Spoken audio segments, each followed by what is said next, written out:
Whether that's oh my god, a pigeon just flew by my window, but I thought it was a rat. New York City is different.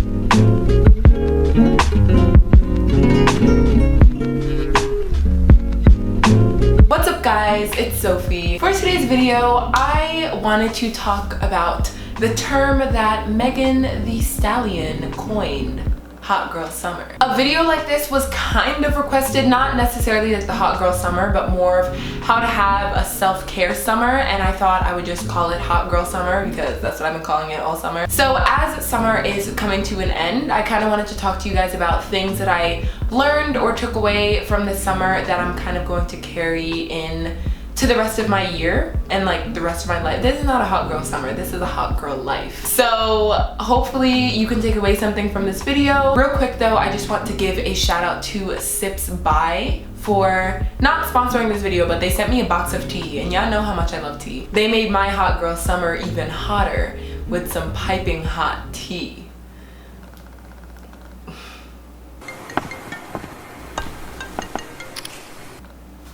Basically, Sips By is just a subscription box, but tea. So if you love tea as much as I do, what you do is you take a little online quiz where you answer questions about what types of tea you like, and then they send it to you. And they sent me teas that I didn't even know existed. They sent me, right here in this mug is a type of tea called Dandelion Caramel Nut.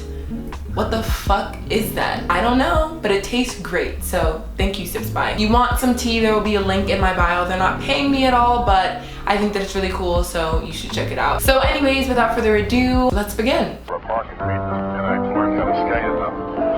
So the first thing that I wrote down, which is kind of the biggest thing that I took away from this summer, do not be afraid to be selfish with your time, your energy, your love, etc. It sounds like a given, but it's honestly not. It took me a little bit of time to realize that I am in full control as to what or who gets my energy, gets my time, gets anything that I have to offer. To be honest, looking back at this summer, I spent my summer of 2019 alone, which sounds really sad and it sounds like really upsetting, but it honestly was the opposite. I didn't spend it surrounded by people. I didn't spend it with a boyfriend. I didn't spend my summer 2019 like I didn't really have many people. I just kind of kept my own and made my coin. I worked a lot. I was constantly working almost every single day since June. So I kind of really just kept to myself this summer, and it was kind of a summer full of solitude. Depending on what perspective you're hearing that from, it could sound sad or it could sound like the best thing ever. For me, it was kind of the best thing ever because I decided not to give out my energy to certain things or to certain people, and it was great. You are 100% in control of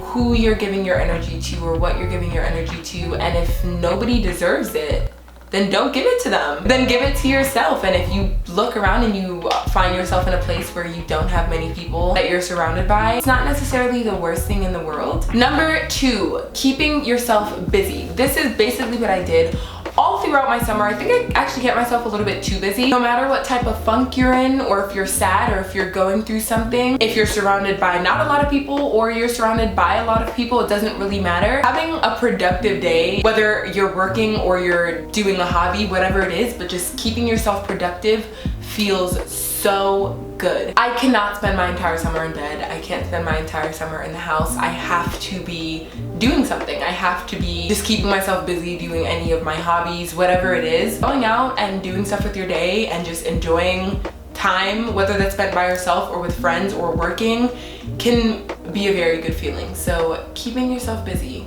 this summer is important. Number 3, getting out of your comfort zone. And when I say getting out of your comfort zone, I literally mean when you're in a space that feels uncomfortable and you feel uncomfortable with where you're at, stay that way. If you don't entirely know what it is that you're doing or where it is that you're going, still go and still do it. You don't always need to be in a constant state of sureness of what it is that you're doing or what it is that you're feeling.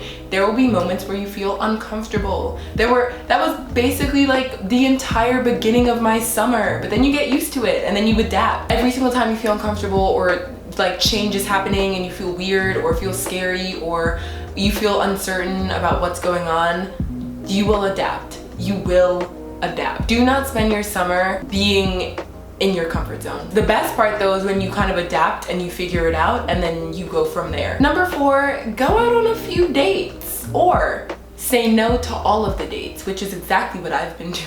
I saw this tweet that was basically saying that like, you can be cuffed and still have a hot girl summer. You can go out on dates and have a bunch of casual sex and still have a hot girl summer, or you could have no casual sex and go out on no dates and still have a hot girl summer. It's really up to you. Like, you obviously like don't have a lot of casual sex, but like be cuffed.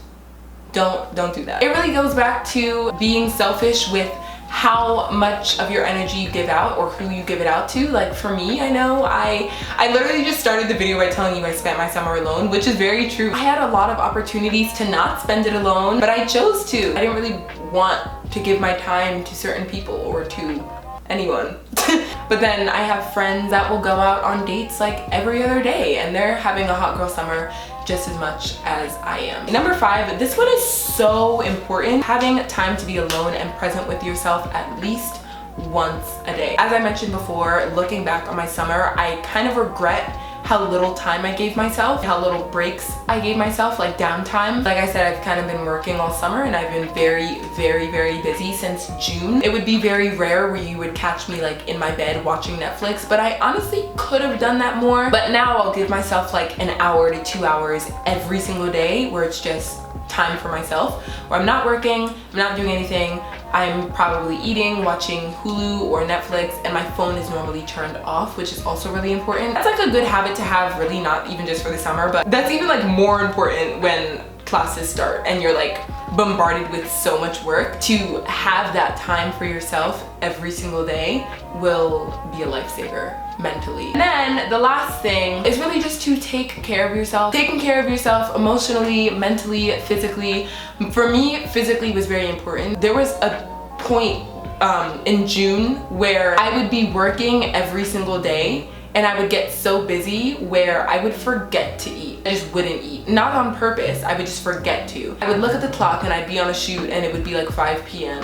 and I would be like, I haven't eaten yet. Like I literally have not eaten a thing, which is so not good, which is kind of why I had to adopt the 1 hour to myself every day so that I could remember to do things like eat. Therapy was obviously such a great help. If you don't go to therapy and you have the resources to and you're able to, I would very strongly recommend that you do it. It is so helpful. I do that every week and just taking care of myself and making sure that I'm good. So yeah, make sure that you're taking care of yourself. Don't let yourself get drained. So basically I've just adopted all of these things and I've had a very great summer, honestly. It was off to a rocky start, but honestly I can look back and say that this was a very fun summer for me. Thank you guys so much for watching. If you liked this video or agreed with any of the things that I said, make sure to give it a thumbs up.